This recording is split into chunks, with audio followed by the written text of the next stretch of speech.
whatever you want. Whatever mic you want to talk about. Hello.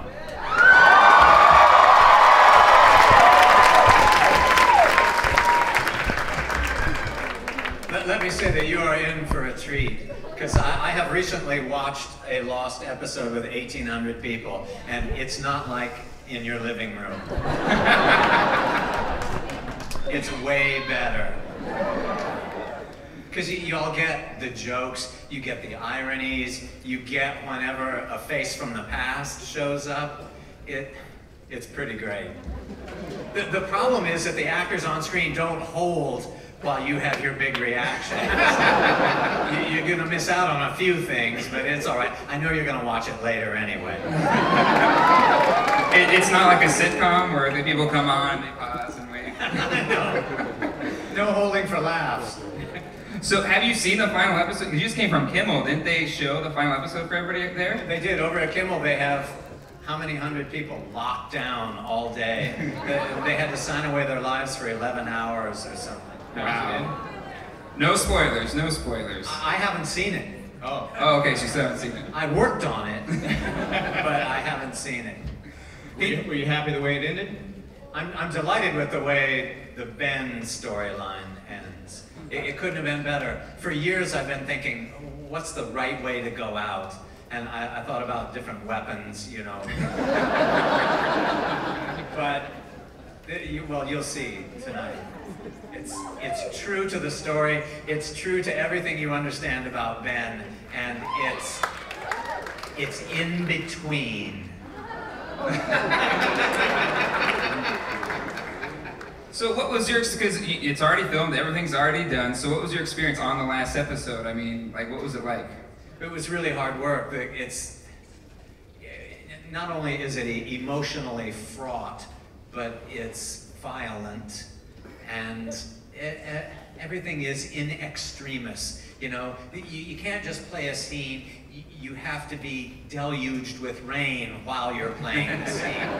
Or you have some terrible wound and you're playing the scene while you're deluged. You know, the work was rough, just let me say that.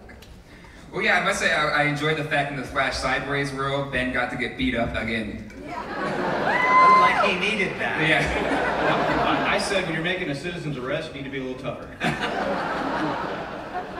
Yeah, I don't know what Ben thought he was doing, but he hadn't really thought it was. No, Dr. Linus. Yeah, Dr. Remember, it's Dr. Linus. That's Dr. Linus. Do you think you maybe, ticked off one of the writers that they're always beating you up on the show? I don't know what they're thinking. You seem like a nice guy. I think I am, and they seem like nice guys too. Oh man. So what are you gonna do after Lost? Like, what's your game plan? Are you just gonna go off to an island somewhere? I don't know. I'm at a loss. Start a podcast? Start a podcast, possibly. I'm looking for a new partner. No, but you would grow unhappy with me eventually. I see there's a disaster there. I don't really have any plans. This has so occupied my life for so long. I'm hardly even prepared to plan for the next thing. I guess I need to take some time and recover from all of this. You earned it. Thank you. Yes, definitely.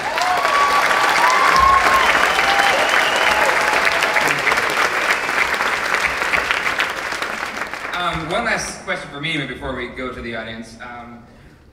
Now, it seemed like Ben finally went to the good side at the beginning of this season. But in the last episode that we've seen, so as be as spoiler-free as he can be, he seemed to be like, now he's all gung-ho with Man in Black.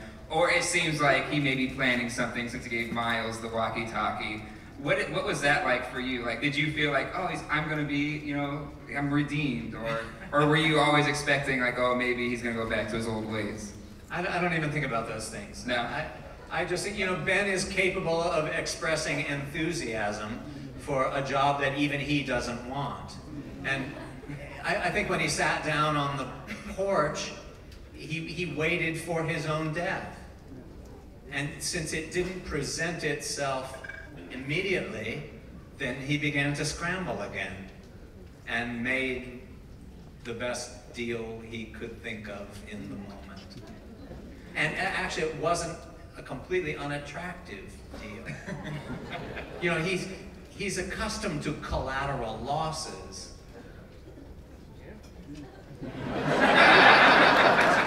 Did you get enjoyment out of finally killing Mr. Widmore? Well, there's a man that had to die.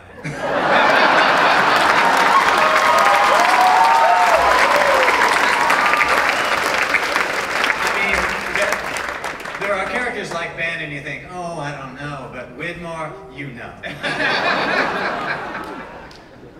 Yeah, it was good to finally get his revenge for Alex's death. So satisfying. I mean, that's a grudge, or that's a moral imbalance that has needed to be righted for how many years? And he's gonna cut a deal by whispering in a demon's ear? Not while I'm armed.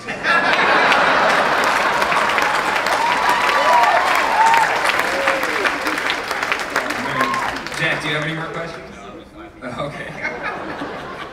I'm just enjoying it. All right, so we have microphones. I think there's one on this side, one on this side, and there's one up there. They're going to be walking around. So if you want to ask a question, raise your hand. We're going to start on this side first. So raise your hand if you want to ask a question. Okay, I think we have someone here. Here we go. Up first. Go ahead and say your name when you ask. Hi, my name's Ann. I'm from Chicago. I flew out just for this. Hope you do too. Smoke Puppy came with me. He's going to keep me company during the finale. So my question is, when we see Ben's secret room, he's got all of these different passports. We know he's got presumably a ridiculous amount of money, unless it was completely lying to Miles. Did you ever think about what his backstory might be, why he had those things? Is this like Benjamin Linus, international playboy? Why does he have all this stuff? Tools of the trade, apparently, and I never dwelt too long on it. It seemed enough. You know, some backstories are better if they're just fragmentary, just tantalizing bits and pieces of things. There did seem to have been at one time serious money, and he has bags of currency and passports and weapons and things all over the place. But that stuff's only useful if you're still in charge of things. He's been past all that for a while now. And it's sad, and you wonder what innocent persons are going to do when they come across all that stuff down through the centuries. Was that an answer? For Lost, it is an answer. I miss that old, I miss the old James Bond qualities. They're gone, clearly. And now the Dr. Linus is the more kind of the nerdy, you know. Yeah. Is that fun playing that kind of guy? Now it's TV dinners and oxygen tanks. All right, now we're gonna go to the mic up here. Where is the mic? Where are the people? Oh, right there. Okay. Oh, So much better. There we go. Thank you, Miles. All right, so right up here. I love Kate. Episodes. What? Yes, I do. I love it. She's a strong woman. I love her. I love her. Uh-oh. We might have started a riot early. I love them. I can't help it. Anyway, I'm sorry. Name's Nick from Mississippi. I just want to say I know I'm not alone. You have some of the best delivery of your lines in the history of television.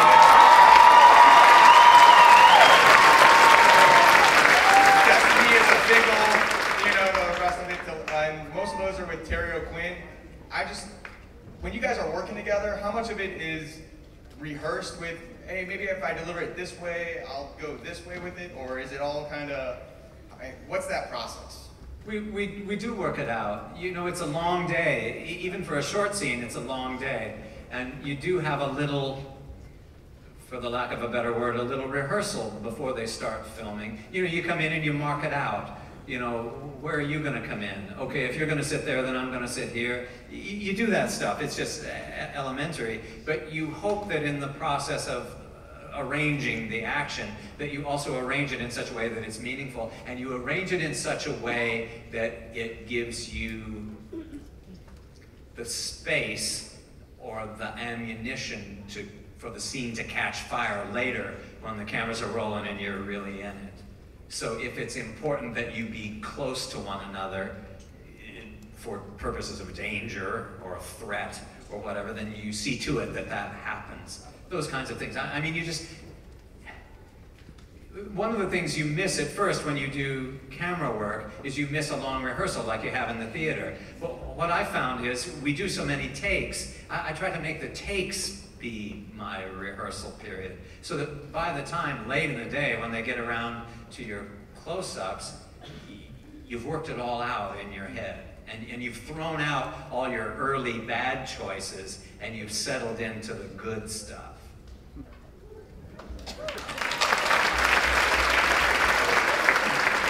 Do you and Terry Quinn ever improvise, like when you're going back and forth? Is there any improvisation at all?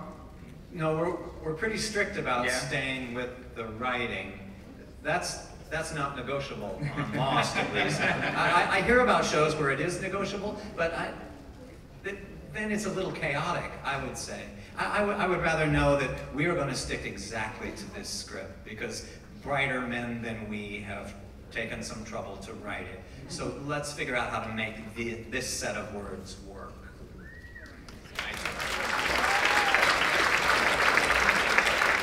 All right, where's our mic down here? Where's our mic person? It's back here? All right. There, we got it. Oh, you already got the mic? Okay, here we go. What's your name, sir? Danny. Dan. Michael, you're my favorite actor on the show. I love just for sheer mind-blowingly great acting. So thank you very much for that. Thank you. I want to ask you, do you ever challenge anyone to a staring contest? And is there anyone that could beat you in a staring contest? Staring? Yeah. As in like, climbing stairs? No, like if you Don't know what you're if you- talking about. Well, if you become the character Ben and you give them that Ben stare. Ben's just a good listener. Yeah. Do you realize the reaction that creates in people? Or? I just feel like, and maybe it's a holdover from the stage, you want to stay connected to your scene partner. And you want, it's as if the two of you are holding something light but precious in the air between you, and to look away would let it drop to the floor, so you got to stay locked in. I think of Ben as a person who locks in acutely. Thank you. If that's an answer. Are we gonna go over here? Hi, I'm Stephen from St. Louis, Missouri, and I was wondering if you preferred playing the on island or off island character better. And I had a request. Can you answer this like you were playing Ben right now? Because I'm not gonna lie, here you can go into character at the drop of a hat. I love your character. I think it's interesting.